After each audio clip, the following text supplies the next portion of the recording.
বাংলা আপনাদের সঙ্গে রয়েছি আমি রুমেলা। যে খবরের দিকে শুরুতেই নজর রাখবো, খবর দিনভরের এসআইআর এর প্রবল চাপ, আর সেই প্রবল চাপে আবারও এক বিএলওর মৃত্যুর খবর।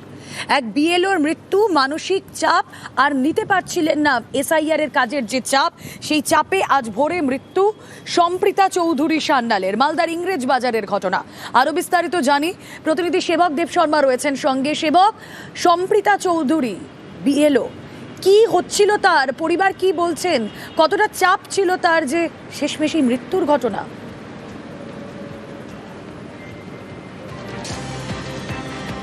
একদমই রুমেলা, দেখো সম্প্রীতা চৌধুরী সান্যাল বছর 49-এর মহিলা, পেশায় আইসিডিএস কর্মী। তিনি মালদহের ইংরেজ বাজারে 15 নম্বর ওয়ার্ড সেক্রেটারি 163 নম্বর বুথে বিএলও হিসাবে কাজ করছিলেন।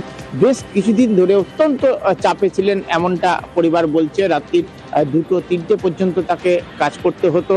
শুধু তাই নয়, সঠিকভাবে ঘুমোতে পারছিলেন না।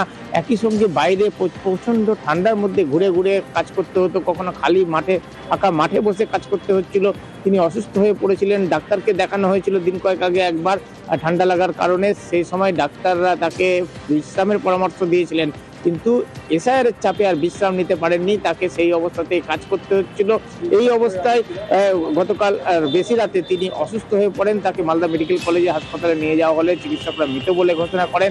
আজকে স্বাভাবিকভাবে শোকের ছায়া নেমে এসেছে পরিবারের মধ্যে, কারণ আকস্মিক মৃত্যু। বছর 49 এই মহিলা, তার কিন্তু সেই ধরনের যে বড় কোনো শারীরিক সমস্যা ছিল তেমন না।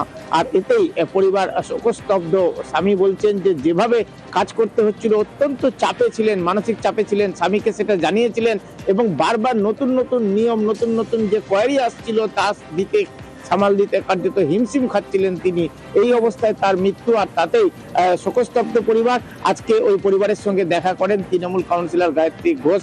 তিনিও ক্ষোভ প্রকাশ করেন। তিনিও বলেন, কমিশন যেভাবে চাপ সৃষ্টি করছে বিএলওদের উপরে, এর আগেও একাধিক বিএলওর মৃত্যু হয়েছে, তারপরেও এদিনে ঘটনা প্রমাণ করলো অত্যন্ত মানসিক চাপে, একটা প্রতিকূল পরিস্থিতির মধ্যে কাজ করতে হচ্ছে। ক্ষোভ প্রকাশ করেছে তৃণমূল। আর বিজেপি বলছে মৃত্যু দুঃখজনক, কিন্তু এর সঙ্গে ইতিমধ্যেই রাজনৈতিক তরজাও শুরু হয়েছে, তাদের বক্তব্য শুনবো পরিবার কি বলছে। প্রচন্ড কাজের চাপ মানে যারা বিএলও হয়ে আছে তারা সকলেই জানে যে কাজের চাপটা কি জিনিস। অফিস থেকে মানে প্রতি মুহূর্তে এত প্রেশার দিত, ভুল তথ্য দিত, সেই তথ্যগুলোকে আবার সংশোধন করে নিয়ে যেত, তারপর আবার একটা তথ্য চাপিয়ে দিত, একটার পর তথ্য ওরা চেঞ্জ করতেই থাকতো। ফলে এত চাপ হতো প্রতি মুহূর্তে যে ডাউনলোড করা মানে মাথা খারাপের জোগাড় হতো। এতে তারপরে বাইরে মাঠে বসে ঠান্ডার মধ্যে বাতাসে ওর জন্য হয়েছে, তা আপনার ঠান্ডা লেগে গলার শর্টগুলো সব বন্ধ হয়ে গেছিলো। উনি এসআইআর এর কাজের জন্য দুপুরে উনি লোকের পরিষেবা দিয়ে এসছেন। তো কালকে উনি আমার কাছে একটা দুঃখ করছিলেন যে এই এক একদিন এক একটা যে নির্বাচন কমিশন একটা করে নিয়ম জারি করছে, যার জন্য প্রচণ্ড প্রেশারে ছিলেন। উনি বলছেন যে ওনার হাজব্যান্ডও একটা অভিযোগ করলেন যে উনি ঘুমাতে পারতেন না, এবং তারপরে হঠাৎ 30 তারিখে উনি একবার অসুস্থ হয়ে যান, তখনও আমি জানি খবরটা।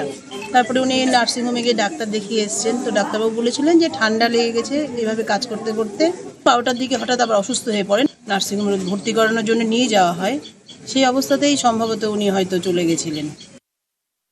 বিএলওরা মরছে শুধুমাত্র এসআইআরের জন্য, এটা কিন্তু না। যখন চারিদিকে প্রচুর পরিমাণে বিএলও মরছে রব উঠেছিল, তখন আমরা বলেছিলাম বিএলওর মৃত্যুর কারণের জন্য সিবিআই তদন্ত হোক। কাজের চাপ তো থাকবেই, কিন্তু সেই চাপটার পিছনে অন্য একটি অশরীরী চাপ আছে, যে যারা মৃত তাদের নাম কাটার দরকার নাই, যাদেরকে এখানে পাচ্ছেন না তাদেরকেও কাটার নাই। এই যে একটা চাপ আছে কাজের, এই চাপের জন্যই কিন্তু বেশিরভাগ হার্ট অ্যাটাক হচ্ছে এবং সেরিব্রাল অ্যাটাক হয়ে মারা যাচ্ছে। শুধুমাত্র যে বিএলওদের এরকম চাপ, তারপরে মর্মান্তিক পরিণতি, মৃত্যুর অভিযোগ উঠছে তা নয়, এসআইআর হিয়ারিংয়েও দেখছি দিকে দিকে একই অভিযোগ। জলপাইগুড়ি আর কোচবিহারের ছবিটা দেখুন একবার।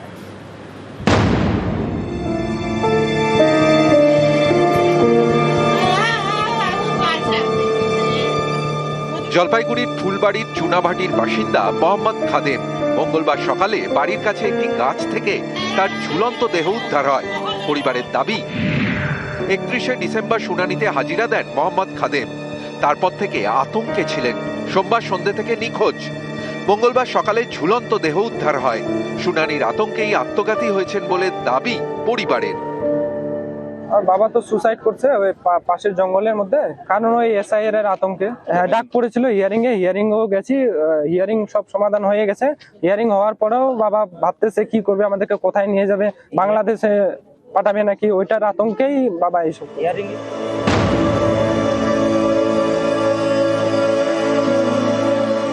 মঙ্গলবার কোচবিহারের সিতাইয়ে গৃহশিক্ষক সুভাষচন্দ্র বর্মনের মৃত্যু হয়েছে। পরিবারের দাবি, স্ত্রীর নাম বাদ পড়ার আশঙ্কায় ছিলেন। শুনানিতে ডাকতে পারে এই আতঙ্কে ভুগছিলেন।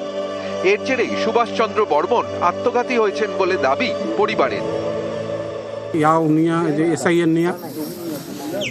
এসআইআর কি ভুল ছিল? ও বউয়ের নামের ভুল ছিল।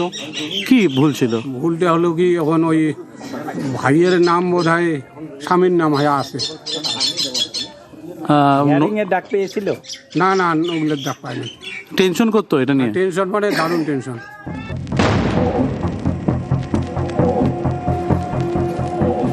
কোচবিহারের হলদিবাড়ির বাসিন্দা মলিন রায়। মঙ্গলবার জলপাইগুড়ি মেডিকেলে তার মৃত্যু হয়।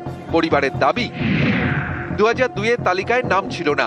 31শে ডিসেম্বর শুনানিতে হাজিরা দেন। নথি জমা দিয়ে আসার পর থেকে আতঙ্কে ছিলেন। মঙ্গলবার ভোররাতে অসুস্থ হয়ে পড়েন। হলদিবাড়ি হাসপাতালে নিয়ে যায় পরিবার, সেখান থেকে জলপাইগুড়ি মেডিকেল। মঙ্গলবার সকালে মৃত্যু হয় প্রৌঢ়ের। এসআইআর এর যে একটা আতঙ্ক বাবা প্রথম থেকে একটা আতঙ্কে ছিল। বিএলআর এর যে কাগজ ফর্ম সেটা জমা করেছিল বাবা, তারপরেও নোটিশ এসেছিল।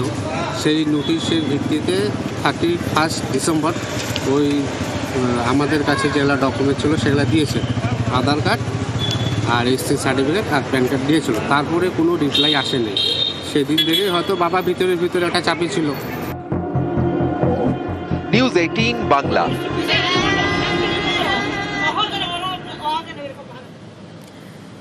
দেখুন, এই হিয়ারিংয়ে অনেকেরই হয়রানির শিকার হতে হচ্ছে, কিন্তু এই হিয়ারিংয়ে যারা ধরুন প্রবাসী, যারা পরিযায়ী, তাদের ক্ষেত্রে হয়রানিটা আরও বেশি।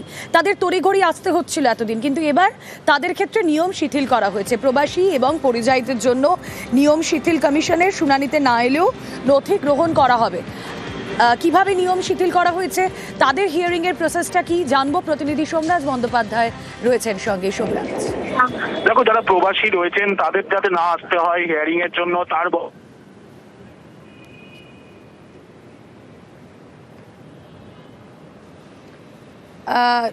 সোমরাজের সঙ্গে যোগাযোগ বিচ্ছিন্ন হয়ে গিয়েছে। আমরা আবারও কানেক্ট করার চেষ্টা করছি। আপনাদের জানিয়ে রাখি, হিয়ারিংয়ে সশরীরে হাজিরা নয় প্রবাসীদের, পরিযায়ী প্রবাসীদের জন্য কমিশন নিয়ম খানিকটা শিথিল করলো। শুনানিতে না এলেও তাদের ডকুমেন্ট গ্রহণ করা হবে। হিয়ারিংয়ে পরিবারের কেউ হাজিরা দিলেই হবে। বিজ্ঞপ্তি জারির তোড়জোড়।